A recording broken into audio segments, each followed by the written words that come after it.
Hi guys, so in today's video I want to show you how I set up this Walstad Method low-tech planted ecosystem.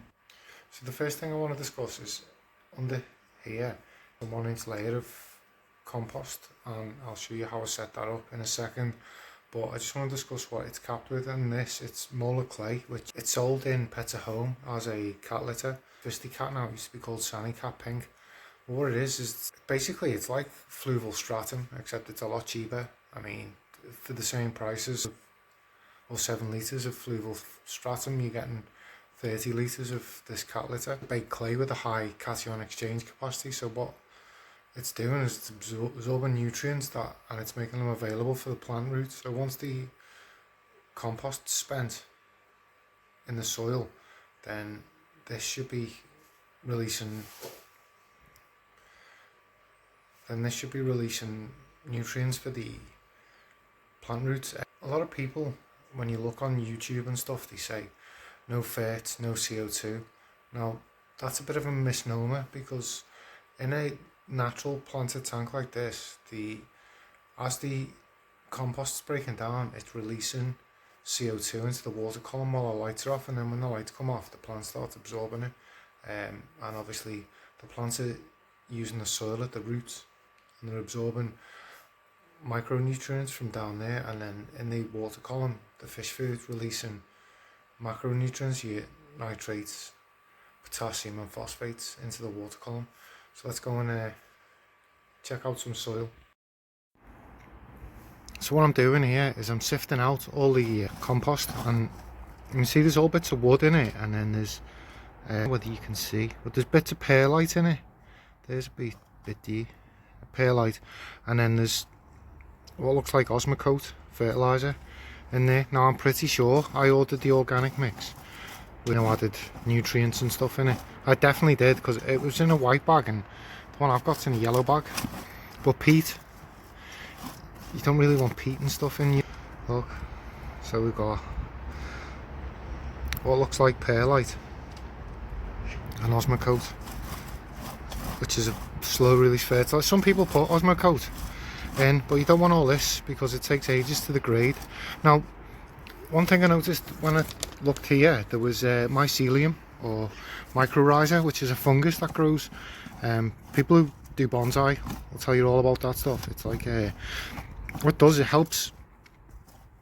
It's a fungus, and what it does is it breaks down all these things in the soil, and it makes nutrition available from all this to the plant roots. And it's a symbiotic relationship between the plant roots and the fungus in the soil. So, but the likes of Scots pine trees, stuff like that, they can't draw nutrients straight from a substrate from a soil, so they need like a mycorrhiza. So look at all this. I don't want all this in my tank, but definitely once in your lifetime, if you're into planted tanks, try dirted tanks. Like, it's just, for me, it's like really exciting. Like, I love natural tanks. I like, if I could, I'd go and I'd love to be able to go somewhere in the world, say like the Amazon or like Tanganyika or somewhere in Africa, and just like dig like one section of the lake out perfectly. Imagine measuring your tank up and saying, right, my tank's 4 foot by 2, just going and putting a spade like 4 foot by 2, just taking that out and putting it in a tank. I'd love to do that. So that was me getting the soil sifted. Now what I'll show you is, see here, I'll run a rim around here and then put the soil in, and then we'll cap it. So what you want to do is get your finger and you put like 1 inch just to your first joint on your finger of soil, and then to your second inch you need to cap it with a substrate. I'll show you that now.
So there we go, guys. I'm going to smooth some of this out a bit. And then what I'm going to do is give it a spray with water. What I'm going to actually do is put a little tiny bit of seaweed extract in it, because seaweed extract contains loads of stuff that makes plants grow really well. It's like an antioxidant for them, apparently. People in bonsai use it all the time. I'm just going to put like a little tiny bit in, you know, because I don't want to upset the apple cart now, do I? Yeah, so I'm going to smooth all this out, and then the side seems a bit higher. What else was going to say? Yeah, so I'm going to spray it, because basically what happens with soil as it dries is it becomes hydrophobic, which means it doesn't like water. So if there's any air pockets in it, and if it's become hydrophobic, when we put water in it, it's going to want to go to the surface. So if we spray it down first and get it muddy, like a little bit more muddier than, like, because it's just like soil now at the moment, isn't it? So if we get it like mud, and that's the same thing, just a different consistency, isn't it? And then, yeah, then it should be good to go, as they say. I've been watching Peaky Blinders, and I've been getting called off for shell bay by people at the moment. That looks sound, that, mate. Before we spray it down, I ain't gonna do this one-handed. You know, we always watch the one-handed videos, people are struggling. You don't want to watch me struggle, do you? So I've got this, and it's 100 grams of crushed coral sand. There we go. That's the crushed coral. Let's turn the light up. Right. So the crushed coral. The reason why I put that in there is crushed coral is made up of 3 things. You know, we've heard of the 2-part and 3-part methods, haven't we? So what goes on, right, is, so imagine this bottle, like you've got a seesaw, like everything's about balance, isn't it, in the tank, and like balance. So imagine that's a seesaw. Now the thing that props the seesaw up in a saltwater tank is your magnesium. So that props it up. When you get that to like 1500 ppm of magnesium, then you raise your alkalinity up to 10.6 degrees of carbonate hardness, and you can raise calcium up to 500 parts per million.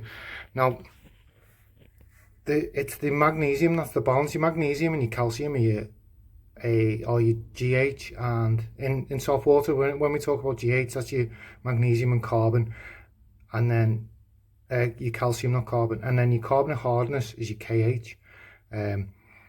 So if we add this, as the water becomes more acidic, you know, we know soil makes water go softer and more acidic.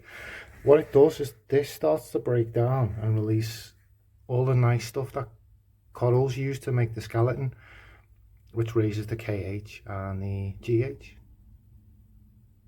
So it hardens, so it balances the water. It's all about balance, guys. We love balance, don't we? It's what life's all about, balance.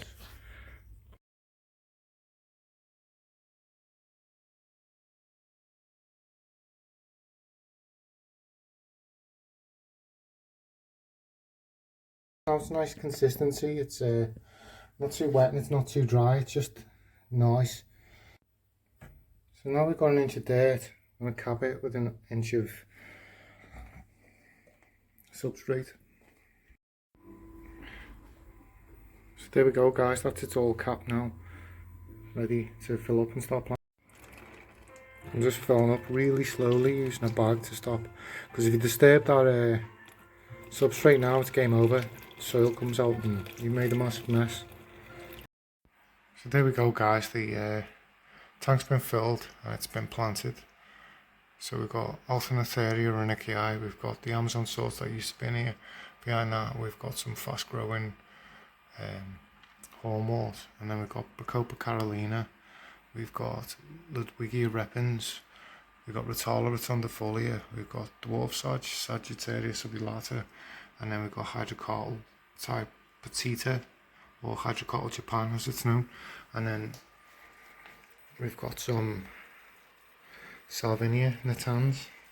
Now the whole idea of this is it doesn't need to draw carbon dioxide from the water, so it can absorb it straight from the atmosphere, and it can pull any excess nutrients out of the water column using the roots, the aerial roots. It's the aerial advantage. We've got a bit of algae here that was from beforehand. I didn't clean the back of the glass because I thought it'd leave hopefully a layer of beneficial bacteria, but I haven't noticed it growing. I'm running the lights nice and low to get the tanks balanced. It's actually been set up for a week now, and what I've done is I've raised the KH using bicarbonate of soda, and it's leveled the pH off at neutral, leveled the KH off, and the GH is level, so all the water parameters are level now. And the ammonium's dropped to 0, and the nitrite has dropped down to 0, and the nitrates are about 20 parts per million, so it's ready for fish. There you go guys, that's how I set this tank up. If you've got any questions on the Walstad method, drop in the comment section below and I'll do my best to answer them. I'm not an expert on the subject, but I've got a bit of experience with it. As you know, I love plants and I love ecosystems and I love naturally set up systems. If you enjoyed this video, please give it a thumbs up, and if you enjoy what I'm doing, consider subscribing because it helps the channel out massively. Thanks very much. And there's an ulterior motive for me setting this tank up, which I'll reveal in another video soon. Take care guys, see you soon.